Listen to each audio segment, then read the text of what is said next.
You ever get the feeling you're being watched? Not just the casual glance of a stranger on the street. I mean the kind of feeling that makes the hair on your arm stand up. A cold prickle at the back of your neck that tells you something is deeply, fundamentally wrong. For Jackson Blackwood, that feeling was an old friend.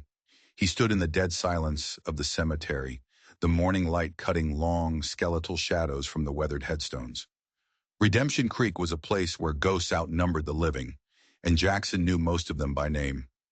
At 65, his face was a roadmap of sorrow and hard miles, his hair the color of winter frost. But his eyes were still the same. Sharp, watchful, the eyes of a man who had seen too much and forgotten nothing. He knelt, his old joints groaning in protest, before two small graves, simpler than the rest, one for his wife, Elizabeth, the other for his son, Michael. He laid a small bundle of wildflowers across the cold earth, purple lupine and yellow columbine, Elizabeth's favorites. 30 years, he whispered, his voice a rough gravel. Hasn't faded a bit. Crack. The rifle shot was like a whip cracking the spine of the world. It shattered the morning calm, sending a flock of crows screaming into the sky. Jackson didn't think. He didn't hesitate. Decades of instinct took over. He felt a searing fire tear across his shoulder as he dove, hitting the frozen ground and rolling behind the thick granite of a neighboring headstone. His hand shot to his hip, searching for a weapon that wasn't there. A phantom limb from a life he tried to bury. A voice echoed across the graves, cold and familiar. 30 years, Blackwood. You can't hide forever. Jackson pressed himself against the stone, his breath pluming in the crisp air. Blood warm and slick, seeped between his fingers. The wound wasn't deep, but it was a message, a reminder that the past was never as dead as you hoped. He risked a glance around the edge of the stone. He saw movement at the edge of the trees, a man in a dark coat stumbling. Jackson recognized the limp. He knew the clumsy gait of a man whose hands were better friends with a whiskey bottle than a rifle. The man had fired from too far away, a coward's shot. Then the man tripped, falling hard and dropping his rifle. Jackson didn't move. He waited. Was it a trap? A trick? The silence stretched, broken only by the wind whistling through the pines. Finally, Jackson rose, moving with a predator's caution between the graves. He picked up the fallen rifle. The worn stock, the cold steel of the barrel. It felt like shaking hands with a ghost. Muscle memory, deep and dark, guided his finger to the trigger guard. The man on the ground looked up, his eyes wide with a fear Jackson knew well. He'd seen it 100 times before, in the eyes of men who knew their time had come. Finish it, the man rasped, his voice choked with booze and defeat. You've wanted to for 30 years. Jackson stared down at the man. Hollister, a name that tasted like ash in his mouth. He looked at the rifle, then back at the pathetic figure on the ground. He could end it right here. One pull of the trigger, and a lifetime of pain would be over. A ghost would be put to rest. But as he raised the weapon, another memory surfaced. A promise made over two small graves 30 years ago. Slowly, deliberately, Jackson lowered the rifle. I swore I wouldn't kill again, he said, his voice quiet but carrying the weight of an oath. Not even for you, Hollister. He placed the rifle on the ground, just out of the man's reach. The past is a ghost we both need to stop chasing. As Jackson turned and walked away, the dam inside his mind finally broke. A flood of memories, 30 years deep, came rushing back. It was a lifetime ago, but suddenly it felt like yesterday. Wyoming Territory, 1848. Jackson was 35, and the world was still raw. He stood on the porch of the cabin he'd built with his own two hands, watching the sun bleed out behind the jagged peaks of the Bighorn Mountains. He was a different man back then. Harder, straighter. A soldier who had traded his uniform for buckskin, but had never quite managed to leave the war behind.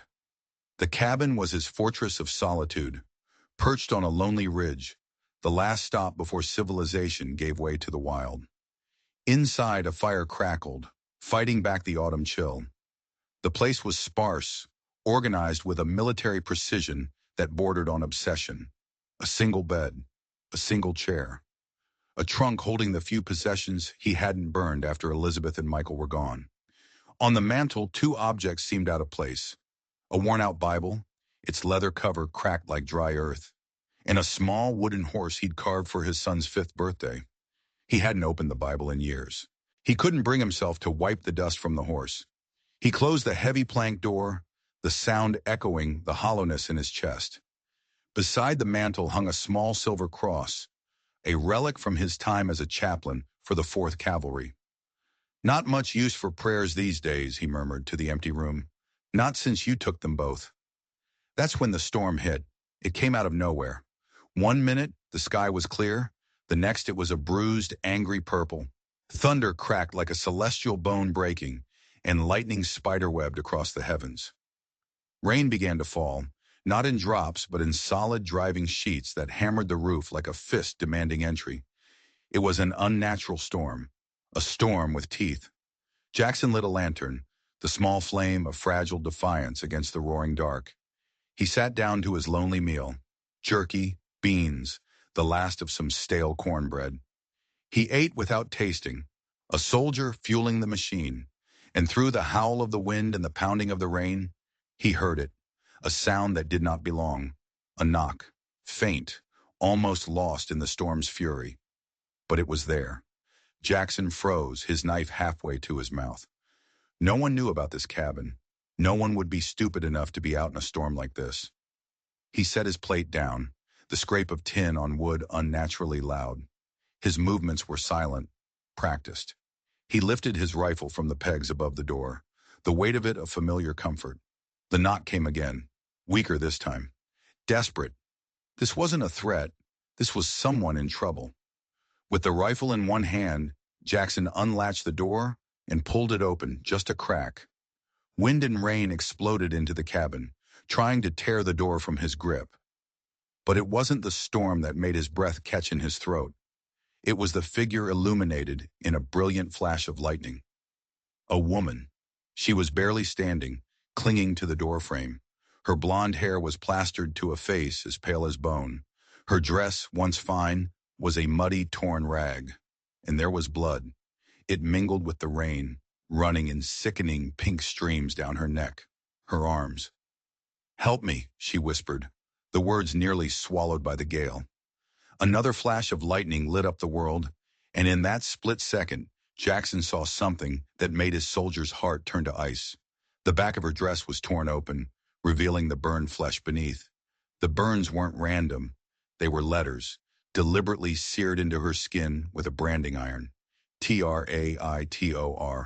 Her eyes, the color of a mountain sky, found his. They hung me," she gasped. "But the rope, it broke." Her legs gave out.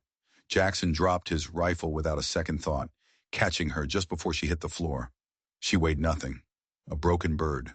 He carried her inside, kicking the door shut against the raging storm. He laid her gently on his bed, her head lolling against his chest as consciousness fled. For a moment, the world stood still. Jackson, the man who had shut himself away from everyone, now had a half-dead, branded, and nearly hanged woman in his bed. And the storm outside was nothing compared to the one that was just beginning inside his cabin. He worked with the grim efficiency of a field medic. He stoked the fire, put water on to boil, and gathered his meager medical supplies. Alcohol, clean rags, a needle and thread. Skills he prayed he'd never have to use again were now all that stood between this woman and death. As he began to carefully cut away the ruined dress, something small and metallic fell from a hidden pocket, clinking on the wooden floor. Jackson paused. He picked it up. It was a silver key, ornate, old, attached to a simple leather cord. Tucked alongside it was a folded piece of paper. It was soaked, but the ink, though blurred, was still legible. It was a map, a partial map of the mountains 20 miles to the west, with a single, cryptic X marking a location. What was this woman running from? And what was she running to? He set the items aside. The questions would have to wait. Her life came first. Her injuries told a brutal story. Vicious rope burns around her neck. Angry lash marks striping her back. And the brand, the word seared into her skin with a cold, methodical cruelty. He gently turned her over to clean the burns. his touch surprisingly gentle for a man with such rough hands. That's when he saw it, something that made the room tilt on its axis. Just below her collarbone, partially hidden, was a small tattoo, a crescent moon, encircling a single, four-pointed star. Jackson's hands froze. The air left his lungs in a rush. It was impossible. It couldn't be. That mark. That mark was unique. It was a secret. His family's secret. A mark he had traced on Elizabeth's shoulder on 1,000 summer nights. A mark his son Michael had been born with. A perfect birthmark in the very same shape. But here it was. On this stranger. This fugitive. His mind reeled. Who was she? Was this some kind of sick joke played by a cruel god? Or was it something else entirely? The woman moaned in her sleep, a soft, pained sound that snapped him back to the present. He pushed the questions down. He had a life to save. He worked through the night, cleaning and stitching, bandaging and praying silent, forgotten prayers. Outside, the storm raged. But inside the cabin, Jackson Blackwood fought a different kind of war. A war against death and against a past that refused to stay buried. And he had a terrible feeling that by saving this woman's life, he had just sealed his own fate. Morning sunlight streamed through the window, sharp and unforgiving. The storm had passed, leaving the world washed clean. Jackson sat in his chair, the rifle resting across his lap. He hadn't slept. He had spent the night watching the woman, watching the door. Trust was a currency he no longer traded in. She was still asleep, her breathing deep and steady. In the daylight, with the blood and grime washed away, he could see she was young, maybe 25, and beautiful, in a way that broken things often are, a testament to what once was. He got up and moved to the fireplace, the smell of fresh coffee slowly filling the small cabin. A sound from the bed made him turn. Her eyes were open, not hazy or confused. They were sharp, intelligent, and wary. She was assessing him, just as he had been assessing her. "Where?" she whispered, her voice a raw croak. "Wyoming territory," Jackson said, keeping his distance. "My cabin. You collapsed on my doorstep last night." She nodded, a small gesture that clearly cost her. Water. He brought her a cup, helping her sit up. Her hands trembled, but she insisted on holding the cup herself, a small act of defiance. He respected that. "Thank you," she said after drinking greedily. "For everything." Jackson just nodded, returning to his chair and his rifle. The time for pleasantries was over. "Who are you, and who tried to hang you?" A shadow passed over her face, a pain that had nothing to do with her physical wounds. "My name is Catherine Walsh. Kate." She took a breath, gathering her strength. "The men who tried to hang me, they work for my father." Jackson kept his face a mask of stone, but inside a cold knot tightened in his gut. "Her father? Your father sent men to hang his own daughter?" "Not directly," she said, her voice growing stronger. "He sent them to bring me back. The hanging, that was their own idea? A message." "What kind of message?" Jackson asked, his voice low. "Needs to be written on a person's skin with a branding iron?" Kate's hand drifted unconsciously toward her back. "The kind meant to warn others. This is what happens to white women who lie with savages. That's what they called me." The words hit Jackson like a punch. He knew that brand of frontier justice. He knew the hatred that fueled it. "Your father," he said, the name feeling like poison on his tongue. "Would that be Harrison Walsh? The colonel?" Surprise flashed in her eyes. "You know of him?" "By reputation," Jackson said, his voice betraying none of the white-hot rage that surged through him. "Colonel Harrison Walsh, the architect of his ruin, the man who gave the order for the raid on the Apache village, the man responsible for the deaths of Elizabeth and Michael." His hands tightened on the rifle until his knuckles were white. The daughter of his greatest enemy was sitting in his bed, wearing his dead wife's nightgown. The irony was so thick he could choke on it. "Why were you branded a traitor?" he asked, turning away to face the window, unable to look at her. The silence stretched, heavy and suffocating. When she finally spoke, her voice was barely a whisper. "Because I fell in love with a man my father considered an enemy." She paused. "An Apache scout. His name was Running Wolf. Jackson turned back slowly. Of course, an Apache. The pieces were slotting into place, forming a picture of pure, hellish tragedy. He worked for the army, she continued, a sad smile touching her lips. My father trusted him, relied on him, until he found out about us. They killed Running Wolf when they came for me. He died trying to protect me. Her hand went to her stomach, a protective, unconscious gesture. A gesture Jackson did not miss. They locked me up at the fort. My father told everyone I was sick with a savage fever. But then he found out. Her eyes met his, a spark of defiance in their depths. He found out I was carrying Running Wolf's child. The revelation hung in the air, heavy and explosive. Walsh's daughter, pregnant with an Apache's child. He told his men to take me east to get rid of the problem. But they had other ideas. They said they were going to cut the half-breed out of my belly after they were done with me. They strung me up outside a trading post, as an example. Her voice broke, the memory too raw. Then the storm came. Lightning struck a tree. The rope snapped. I just ran. I don't know for how long. I don't remember finding this place. Jackson stood frozen, a war raging inside him. His hatred for Walsh was a living thing, a fire he had banked for 30 years. And now the flames were being fanned. But this woman, this girl, she was a victim too. And she was carrying a child, an innocent. You're not sending me back, she said, more a statement than a question.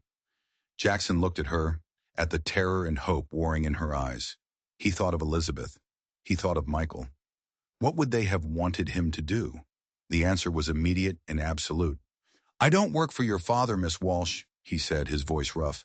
And I don't send injured women back to men who would hurt them. You and your child are safe here. He hesitated for a fraction of a second. My name is Blackwood, Jackson Blackwood. The name meant nothing to her.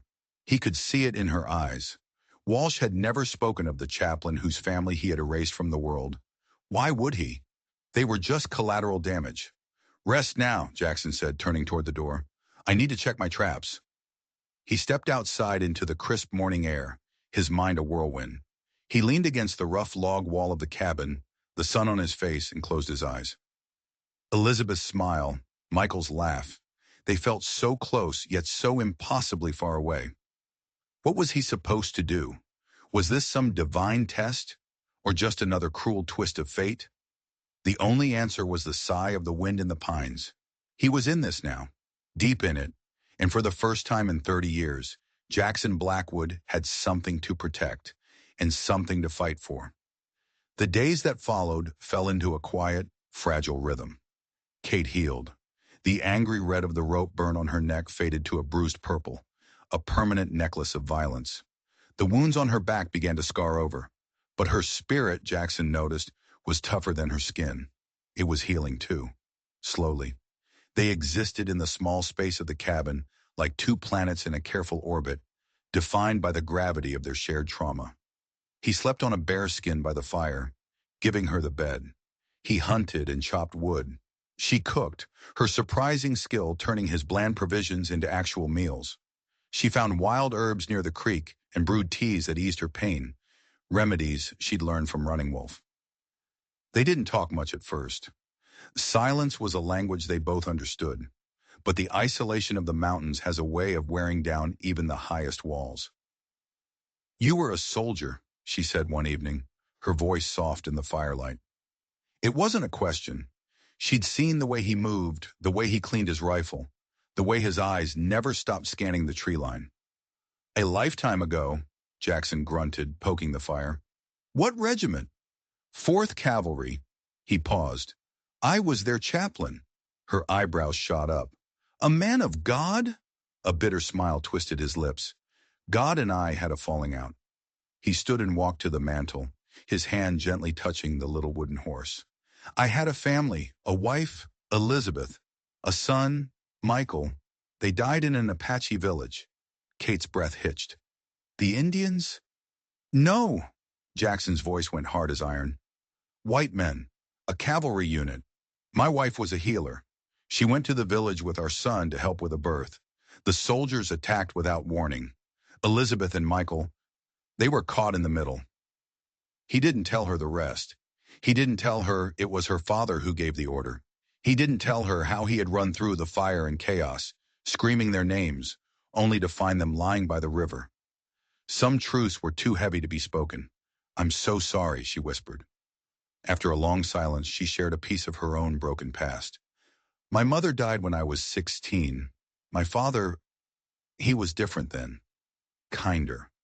When she was gone, something in him turned to stone. The West didn't change him. It just revealed him." She looked at him, her blue eyes reflecting the dancing flames. "And you? What did the frontier do to you?" Jackson met her gaze. "It taught me that prayers don't stop bullets, and that sometimes the only sermon worth a damn is the one you live with your own two hands." Her hand went to her stomach, a now familiar gesture. "I wonder what path my child will walk, with both worlds inside them." "A difficult one," Jackson said honestly, "but you'll be there to guide them." "If we survive," she said softly, "my father will not stop looking for me." Jackson knew she was right. Walsh was a relentless man, and he had the United States Army at his back. They were living on borrowed time. Later that night, long after Kate was asleep, Jackson retrieved the items he'd found in her pocket, the silver key and the waterlogged map. He studied them under the lantern light. The map was a crude drawing of the mountain range to the west, with an X marking a spot near a place labeled Demon's Canyon. The key was intricate, not for a door or a padlock. It was for a chest, a strong box. What was so important that people were willing to kill for it? He hid the items under a loose floorboard, a cold feeling coiling in his stomach. He was a part of this now, whether he liked it or not. He moved to the window, scanning the moonlit clearing. The forest was dark and silent, but the feeling was back, the feeling of being watched. An owl hooted from the trees. 3 short calls. Then silence. Jackson frowned. He'd heard that same call every night since Kate had arrived. The exact same pattern. It wasn't natural. It was a signal. They weren't alone, and their borrowed time was running out. A week bled into the next. Kate's body healed, and the small swell of her pregnancy became more noticeable. A fragile peace settled over the cabin. They found a routine that felt dangerously close to normal. She would read to him in the evenings from his small collection of books, her voice a soft melody in the quiet wilderness. For the first time in years, the cabin felt less like a tomb and more like a home. It was a beautiful lie, and Jackson knew it. One morning he was returning from his trap lines, 2 rabbits slung over his shoulder, when he saw her sitting on the porch, mending one of his shirts. The sun caught her blonde hair, turning it to spun gold. For a heart-stopping second, he saw Elizabeth. The pain was so sharp, so sudden, it stole his breath. Then Kate looked up and smiled, and the ghost vanished. "Successful hunt," she called out. "Stew tonight," he replied, holding up the rabbits. As he got closer, her smile faded. Her eyes fixed on something over his shoulder, at the edge of the clearing. Jackson turned, his hand instinctively going for the knife at his belt. A man was leaning against a pine tree, looking half dead. His shirt was soaked in blood, his face pale and stubbled. He raised a weak hand. "Help!" he croaked. "Ambushed! On the trail!" Jackson's mind went on high alert. This was too much of a coincidence. First Kate, now this? He motioned for her to go inside, his face grim. "Bar the door," he said in a low voice. Then he walked slowly toward the stranger, his rifle held ready, but not aimed. "Who are you?" Jackson called out, stopping a safe distance away. "Daniel Miller," the man rasped. "Trapper. 2 men jumped me near Elk Creek, took my horses, left me for dead." He slid further down the tree, his act of collapsing just a little too perfect. Jackson was no fool. He'd seen better actors in cheap saloons, but he couldn't just leave the man to die, not if there was even a small chance he was telling the truth. He helped the man to the cabin, every sense screaming that this was a mistake. Inside, Kate had already heated water and prepared bandages. As she and Jackson worked to clean the man's wound, a clean shot through the shoulder that looked suspiciously self-inflicted, Miller watched them with pain-hazed eyes. "Lucky man," he said to Jackson, his voice tight. "Having a woman like this out here." Jackson didn't answer, but Kate had gone rigid. Her eyes were locked on Miller's face. "Have we met before?" she asked, her voice dangerously quiet. A flicker of recognition crossed Miller's face. So fast, Jackson almost missed it. He masked it immediately. "Don't believe so, ma'am. I'd remember a pretty face like yours." Kate just nodded slowly, but Jackson saw that her hands were trembling. That night, after Miller had fallen into a drug sleep by the fire, Kate pulled Jackson outside. The moonlight cast her face in stark relief, her eyes wide with terror. "I know him," she whispered, her voice shaking. "He was one of them. The men who took me from the fort. He held me down when they branded me." Jackson's blood ran cold. "Are you sure?" "Positive," she said, her voice gaining strength from her certainty. "He has a burn scar on his left hand, a crescent shape. I saw it when he reached for the water cup." She looked at him, her fear palpable. "He recognized me, Jackson. I saw it in his eyes. He's not here by accident. He's here for me, which means my father is close." This was it. The beautiful lie was over. The enemy was inside their walls, sleeping by their fire. "If he's working for your father," Jackson reasoned, his mind racing, "why come alone? Why the act?" "To scout," Kate said, her voice dropping to a terrified whisper. "To confirm I'm here. To see how you're armed. They'll come back. At night. With more men. My father doesn't leave things to chance." Jackson nodded, his jaw tight. "Then we don't give him the chance to report back." The plan formed in his mind, cold and clear. "In the morning, I'll offer to guide him to the nearest trading post.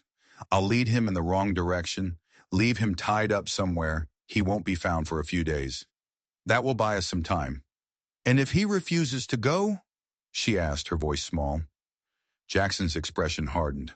The chaplain was gone. The soldier was back. "Then I'll do what needs to be done. I've buried enough innocent people in my life. I won't bury another."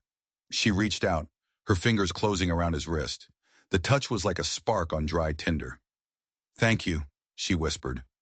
He gently pulled his arm away, the brief contact unsettling him more than he wanted to admit. "Get some sleep. I'll keep watch."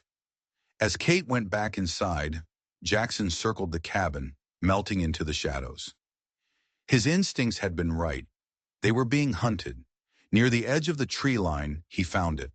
A single fresh boot print in the damp earth. Someone else had been here, watching, waiting, and the owl called again from the darkness.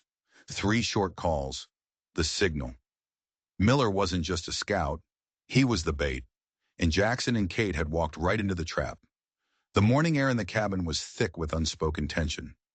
Kate moved like a ghost, her face pale, avoiding eye contact with the man sleeping by the fire. Miller, the wolf in their flock.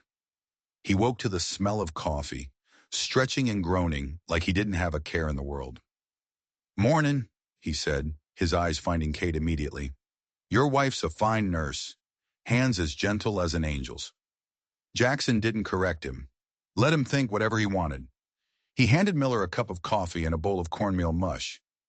"Eat up," Jackson said, his voice flat. "I'm guiding you to Thompson's trading post today. It's about a 10-mile hike east." A flicker of something, disappointment, annoyance, crossed Miller's face. "Much obliged, Blackwood, but no need to trouble yourself. Just point me in the right direction." "It's no trouble," Jackson said, his tone leaving no room for argument. "Can't send a wounded man out alone. Wouldn't be Christian." Miller eyed him for a long moment, then gave a tight-lipped smile. "You're a good man, Blackwood." Jackson's returned smile didn't reach his eyes. An hour later, they were on the trail heading east. Jackson had left Kate with firm instructions: bar the door, keep the rifle loaded, and if he wasn't back by sundown, she was to take the spare horse and ride for a hidden line shack deep in the mountains. She was to run and not look back. Her face had been a mask of fear, but she'd nodded, her chin set with determination. The hike was a silent one, a contest of wills. Jackson leading, Miller following, each man acutely aware of the other. At midday, they stopped by a creek. "Need to rest," Miller said, slumping onto a fallen log, making a show of his wounded shoulder. Jackson nodded, kneeling by the water to fill his canteen. He watched Miller's reflection in the clear running water. He saw the subtle shift of weight, the slow, deliberate reach for the knife hidden in his boot. Jackson didn't wait. He didn't hesitate. He moved. He rolled sideways just as Miller's knife sliced through the air where his back had been a second before. Jackson came up in a crouch, his own blade already in his hand, the steel seeming to leap there from his boot. "Not very Christian of you, Miller," he said, his voice calm and cold. Miller grinned, all pretense of injury gone. "Never claimed to be." He lunged, a wild, sloppy attack. Jackson parried the blow, caught Miller's wrist in a grip of iron, and twisted. The knife clattered to the ground. A sweep of Jackson's leg sent Miller sprawling. In a heartbeat, Jackson was on top of him, the point of his knife pressed against the soft flesh of Miller's throat. "Walsh sent you," Jackson stated. It wasn't a question. Fear finally broke through Miller's bravado. "The colonel just wants his daughter back. She's not right in the head, bewitched by that Apache buck." Jackson pressed the blade harder, drawing a thin line of red. "She told me what you did. The brand. The hanging." Miller spat, his face contorted with hate. "She deserved worse. Race traitor, carrying a half-breed bastard." That was it. The world went red. A primal rage, 30 years dormant, roared to life inside Jackson. He could feel Elizabeth's spirit screaming for justice. Michael's. One push. That's all it would take. One push in this piece of human filth would poison the world no more. He tensed, ready to end it. And then a memory. Elizabeth's face, not bloody and broken, but smiling, her eyes full of a compassion he had never understood. "Don't let them turn you into them, Jack," she used to say. "Hate is a prison." He let out a long, shuddering breath. He couldn't kill him. Not like this. He pulled the knife away from Miller's throat and, with a swift, brutal motion, brought the heavy hilt down on the man's temple. Miller went limp. Jackson worked quickly, binding Miller's hands and feet. He dragged the unconscious man into a hidden hollow under the creek bank, gagged him, and left him. "A Shoshone hunting party passes this way in 3 days," Jackson told the semi-conscious man. "They'll find you. If you're lucky." He placed Miller's own knife just out of his reach. A test. A chance. More than the man deserved. Then he turned and melted back into the woods, but he didn't head straight for the cabin. He spent hours backtracking, laying false trails, making himself a ghost in the wilderness. The sun was a bloody smear on the horizon when he finally circled back. He watched the cabin from the trees for a long time before approaching. Everything looked quiet. Too quiet. He gave the prearranged signal. 3 short knocks on the door. It flew open. Kate stood there, rifle in hand, relief flooding her face when she saw him. "You're back," she breathed. "Our guest won't be bothering us," Jackson said grimly. "But when he doesn't report in, others will come. We need to leave. Tonight." Kate nodded, her expression serious. "I know, and I need to tell you everything." She led him to the table. Laid out on it were the silver key, the map fragment, and his old dusty Bible. "This is what my father is really after," she said, her finger tracing the lines on the map. "This is why he'll never stop hunting me." Jackson leaned in, a sense of dread washing over him. This was about more than a rebellious daughter. Much more. "The map leads to a gold mine," Kate said, her voice low and urgent. "A vein so rich it could make a man a king. It's on protected Apache land. My father and his partner Ezra Hollister found it last year. Hollister, the man from the cemetery, the man who tried to kill him this morning. It was all connected. That's why he's been provoking the tribes," Jackson realized aloud. "The reports of hostile Indian activity." "They're lies," Kate finished, her voice laced with bitterness. "All of them. Fabricated or provoked by his own men. He's manufacturing a war to justify breaking the treaties so he can get to that gold." Her eyes welled with tears. "Running Wolf found out. He gathered the proof. This map and the key. It opens a strong box with all the documents. He gave them to me right before he—" She couldn't finish. So that was it. The brand, the hanging. It wasn't just about love and a baby. It was about greed, power, and a secret that could get them all killed. "Where is the strongbox?" Jackson asked. "At a trading post near the canyon on the map. A place run by a man Running Wolf trusted, a man named Joseph Gray Fox. They had a destination, a chance, but it was a slim one. We leave at first light," Jackson said, the decision made. "We'll take the North Trail, cut west. They'll be looking for us on the southern routes." "You're really doing this?" she asked, her voice full of a fragile hope. "Risking your life for a cause that isn't yours?"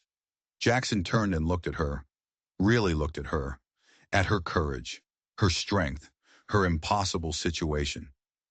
"Justice is everyone's cause, Miss Walsh," he said, his voice rough with an emotion he hadn't felt in decades. "And I've been hiding from mine for far too long." As darkness fell, a new kind of storm gathered. Not of wind and rain, but of men and bullets. And Jackson knew, with a certainty that chilled him to the bone, that not everyone would make it out of these mountains alive. They were supposed to leave at dawn, but Walsh's men came before the sun. The first shot shattered the night's stillness, splintering the wood of the window frame inches from Jackson's head. He was already moving, instinct taking over, dragging Kate from the bed and onto the floor, as a second and third shot tore through the cabin. Glass exploded inwards, showering the floorboards. "Stay down!" he roared, crawling toward his rifle. Gunfire erupted from all sides. A coordinated assault. They were surrounded. "Miller must have gotten free!" Kate yelled over the deafening cracks of the rifles. "No!" Jackson grunted, peering cautiously over the windowsill into the pre-dawn gloom. "Not enough time. These are the others, the ones he was supposed to signal." He could see them now, dark shapes moving with military discipline at the edge of the trees, at least a half dozen of them, maybe more. He fired back, not aiming to hit, but to buy them seconds. "We can't stay here. They'll burn us out." Kate was already grabbing their saddlebags. "The back door?" "Covered!" Jackson yelled, ducking as a bullet slammed into the log above him. He fired again, then crawled back to the center of the room. "There's another way." He ripped back the bearskin rug near the hearth, revealing a hidden trapdoor. Kate's eyes widened. "You built an escape tunnel?" A grim smile touched Jackson's lips. "A man who spent time in a Confederate prison camp learns not to leave things to chance. Go. I'll cover you." She hesitated for only a second, then squeezed his arm. "Be right behind me." She disappeared into the darkness below. Jackson laid down covering fire, one shot after another, keeping the attackers pinned down. He counted to 30, giving her a head start, then dropped down into the tunnel, pulling the trapdoor shut above him. The darkness was absolute. The air was thick with the smell of damp earth. He moved by touch, his hands brushing against the rough-hewn walls of the narrow passage. It was claustrophobic, suffocating, but it was their only way out. Up ahead, he saw a pinprick of light, the exit.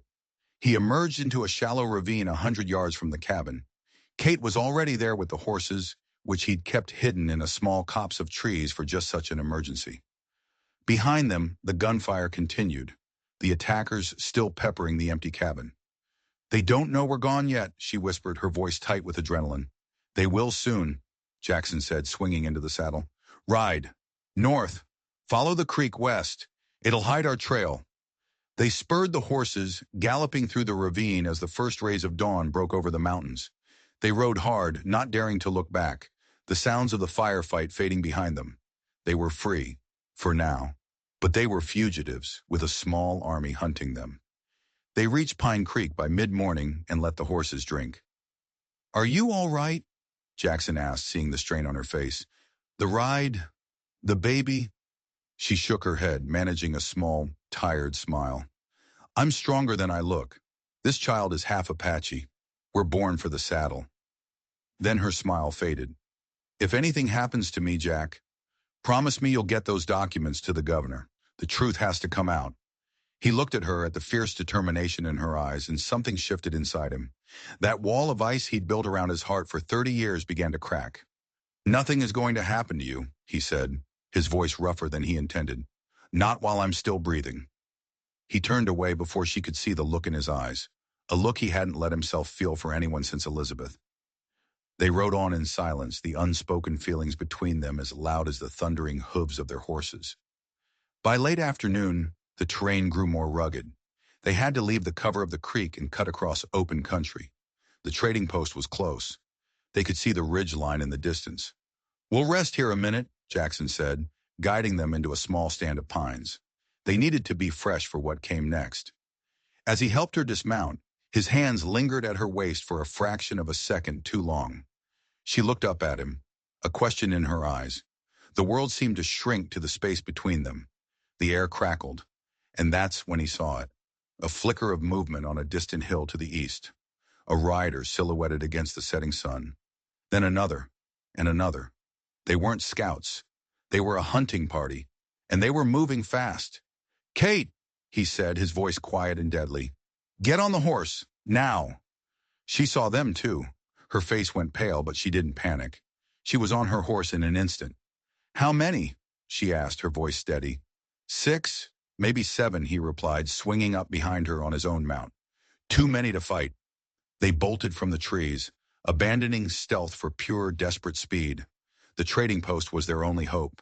The pounding of hooves behind them grew louder, closer. It was a race for their lives. The log buildings of the trading post appeared in a valley ahead, a promise of sanctuary. They were almost there. 50 yards. 30. Crack. The rifle shot was a death knell. Kate's horse screamed, a terrible, high-pitched sound, and stumbled, throwing her violently forward.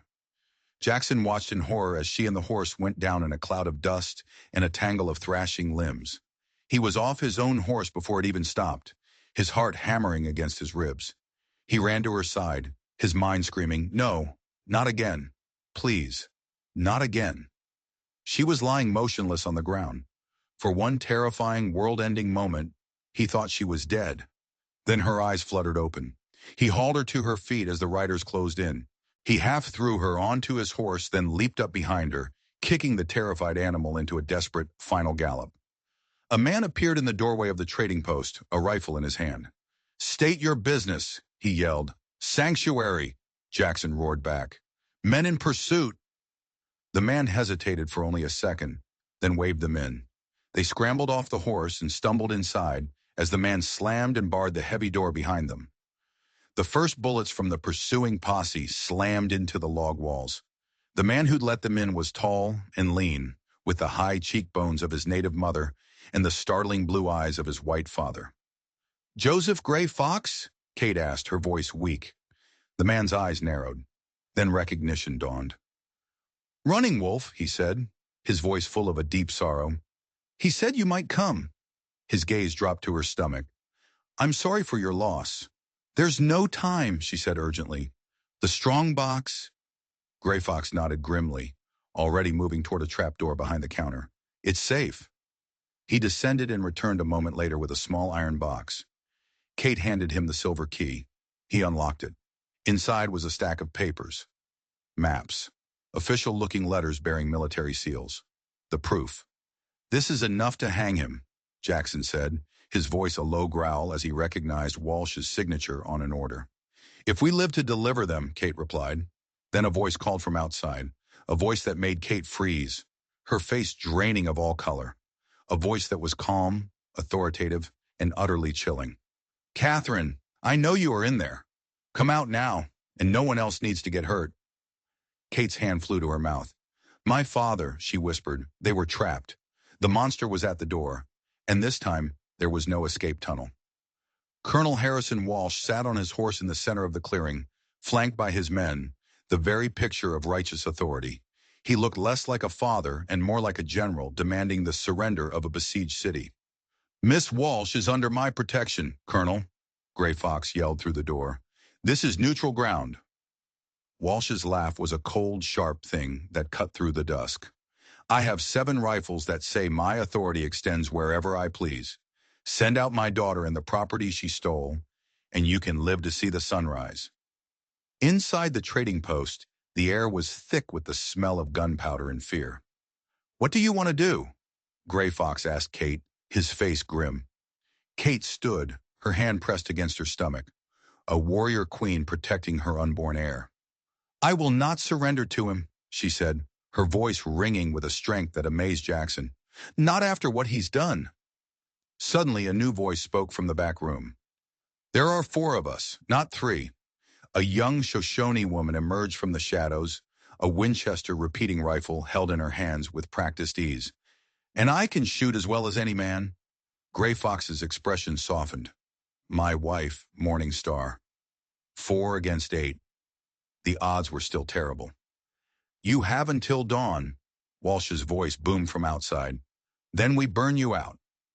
The night was a long one, spent planning, waiting, and listening to the sounds of Walsh's men setting up camp just beyond rifle range. They were settling in for a siege. There's a back way, Gray Fox explained, a hidden tunnel leading to the ravine, but they'll have it watched. We need a diversion, Morningstar suggested. A diversion means a sacrifice, Jackson said grimly. Whoever creates it isn't likely to walk away. No, Kate said, her voice firm.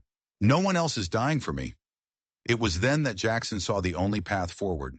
It was a desperate, suicidal path, but it was the only one they had. The documents, he said, his voice low.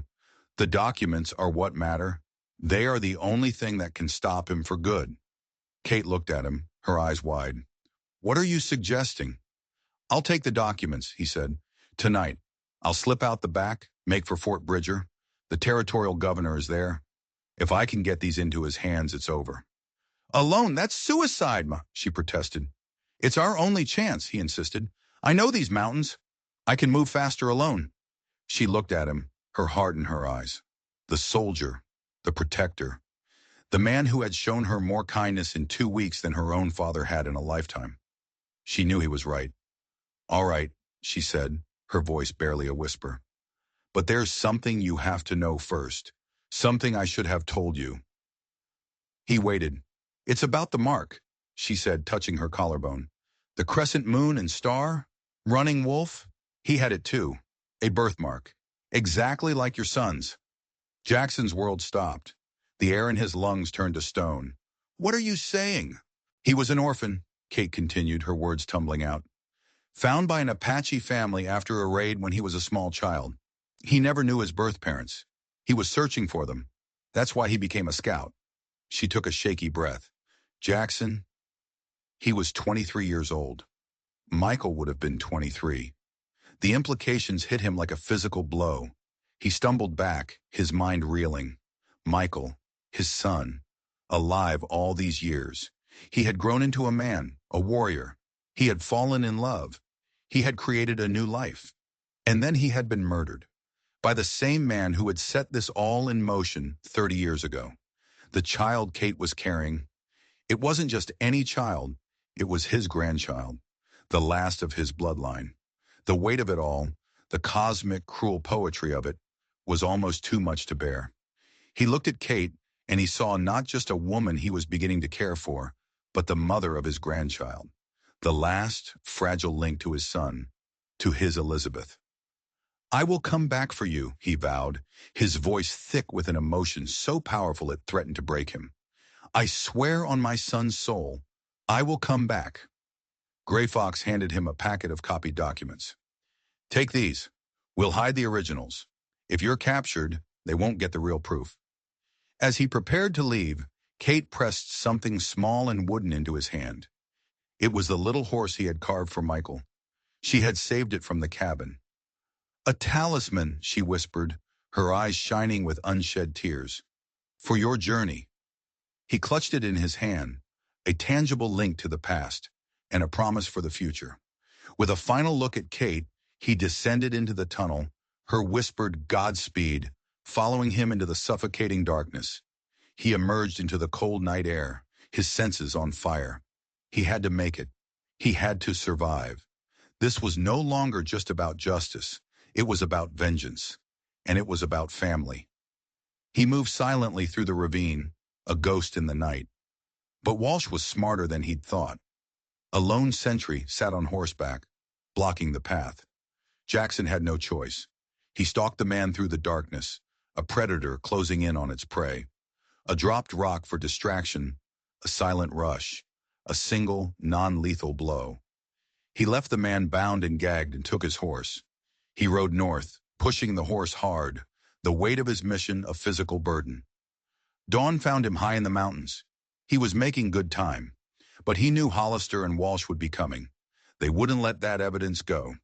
He was right. He was riding through a narrow pass, the rock walls rising like stone teeth on either side, when his instinct screamed. He reined in the horse just as three riders appeared, blocking the trail ahead.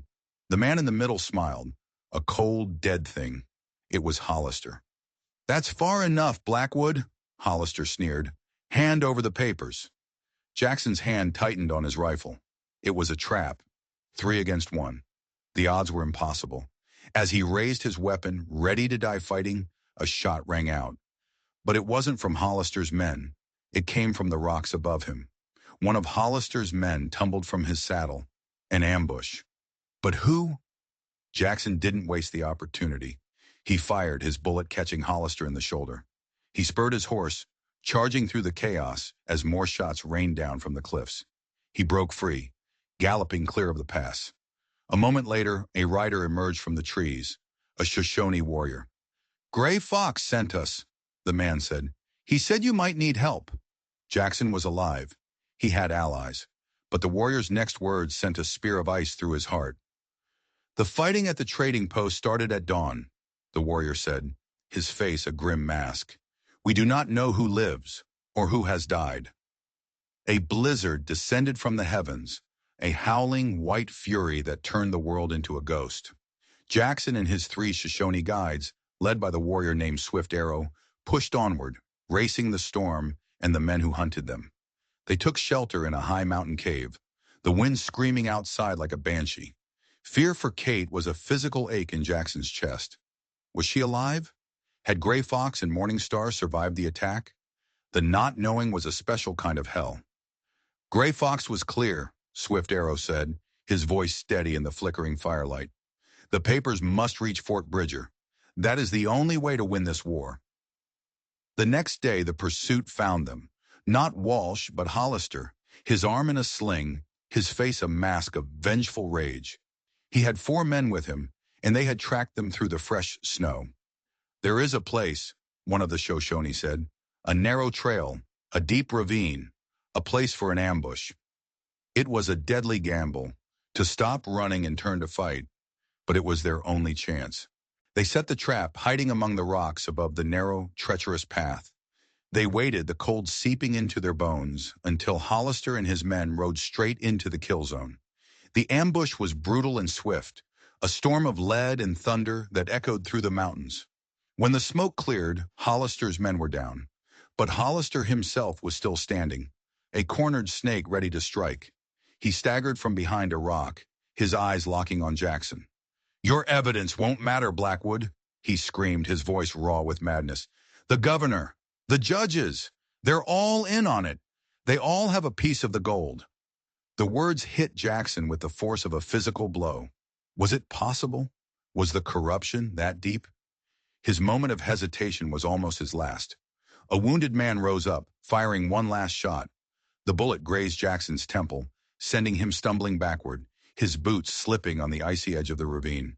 Hollister charged. "If I die, you die with me," he shrieked, slamming into Jackson, driving them both toward the abyss. They grappled on the precipice, a desperate dance of death hundreds of feet above the jagged rocks below. Hollister's hands clawed at Jackson's coat, trying to rip the documents free. With a final desperate surge of strength, Jackson twisted, reversing their positions. He shoved with all his might. Hollister's eyes went wide with terror. His scream was swallowed by the vast empty space as he tumbled backward into nothingness. It was over, but Hollister's final words haunted him. "They're all in on it." 2 grueling days later, they reached the valley of Fort Bridger. The Shoshone led him not to the fort, but to their own camp nearby. There, in the lodge of a chief, they met an army major named Reynolds, and he confirmed their worst fears. The governor was indeed heavily invested in mining operations. Hollister had been telling the truth. Their entire journey, all the death and sacrifice, might have been for nothing. But then Reynolds offered a sliver of hope. "The governor isn't all-powerful. General George Crook is here with him, And Crook is an honest man, a man who despises corruption. They had one shot, a public confrontation. But just as that hope began to bloom, a Shoshone scout arrived with news from the east, news from the trading post. "The fighting is over," the scout reported. "Gray Fox and his wife live. But Colonel Walsh, he broke through their defenses. He has taken his daughter." The world crashed down around Jackson. Kate, captured, in her father's hands again. "He is taking her back to Fort Laramie," the scout finished. "I have to go after her," Jackson said, his voice a choked whisper. "Think, Blackwood," Reynolds urged. "If you ride in alone, he'll kill you both. Our only chance is to present this evidence to General Crook. We use the law against him." It was the hardest decision of his life, to wait, while every fiber of his being screamed to ride east. He agreed to wait one day for justice. If it failed, he would ride for Fort Laramie and unleash his own. The meeting was tense. The governor was oily and evasive, but General Crook was everything Reynolds had promised. He examined the documents, his face growing harder with every page. He listened to Jackson's story, his eyes blazing with a cold, righteous fury. "Major Reynolds," Crook commanded, his voice like cracking ice. "Prepare a detachment of 20 men. You will ride to Fort Laramie at once. You will place Colonel Harrison Walsh under arrest, and you will secure the safety of his daughter, by any means necessary." Justice was coming. Jackson was riding with them, but Fort Laramie was 3 days away. 3 days for Walsh to do his worst. The detachment was too slow. They needed to get there faster. "There is an old hunting trail," Swift Arrow said, "through the hills, for men on foot. It will cut the distance by a day." A new plan was formed, a small 4-man team. Jackson, Major Reynolds, a tough-as-nails sergeant, and Swift Arrow as their guide. They would take the shortcut, a punishing, non-stop trek through the wilderness, to try and reach Kate before it was too late. They moved like wraiths, covering miles of brutal terrain on foot.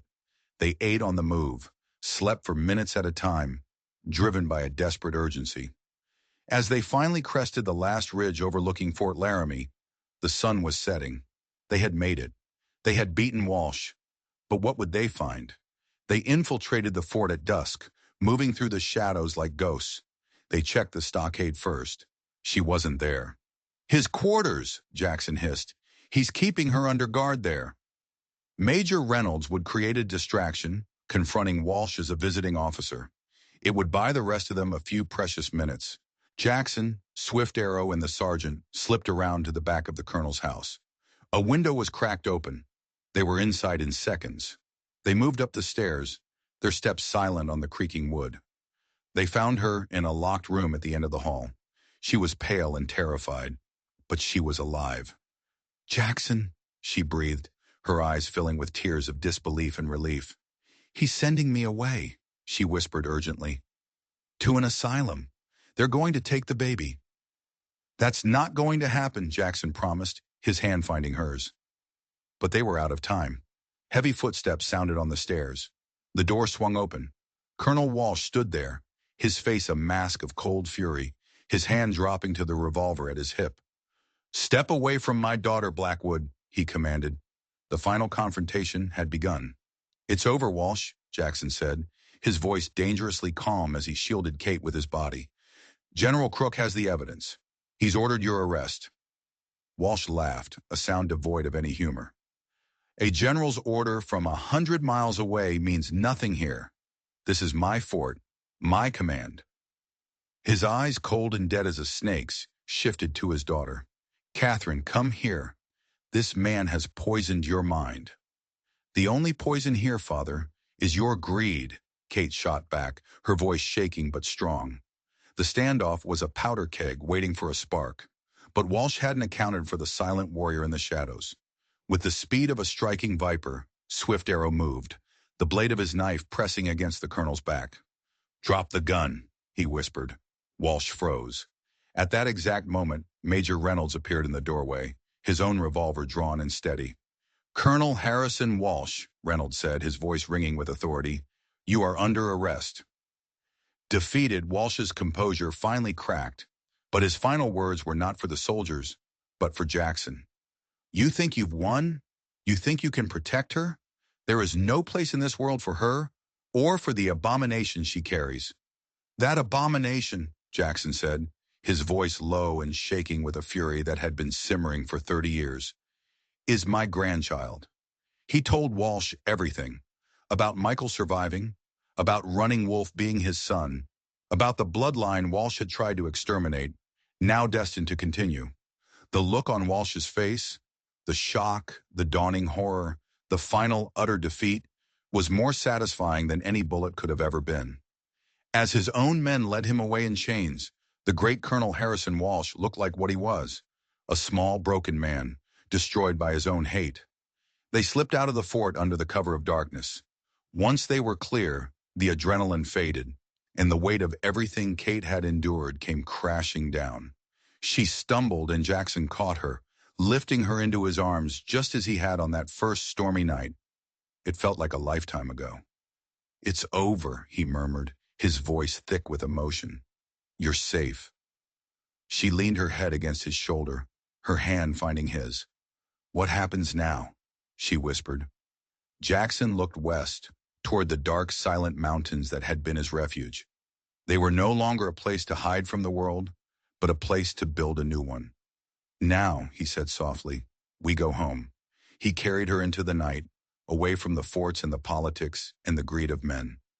Ahead of them lay a difficult path, but for the first time in a long, long time, it was a path they would not have to walk alone. The former chaplain, the colonel's daughter, and the unborn child who was the living embodiment of a love that transcended hatred. Together they were the proof that even in the harshest wilderness, after the most brutal of storms, something new can always, always grow. If you enjoyed this story of justice in the Old West, be sure to hit that like button and subscribe for more tales of the strange, dark, and mysterious. And let me know in the comments below. What do you think was the biggest turning point for Jackson? Was it finding Kate, or was it learning the truth about his son? I read all your comments. Thanks for watching.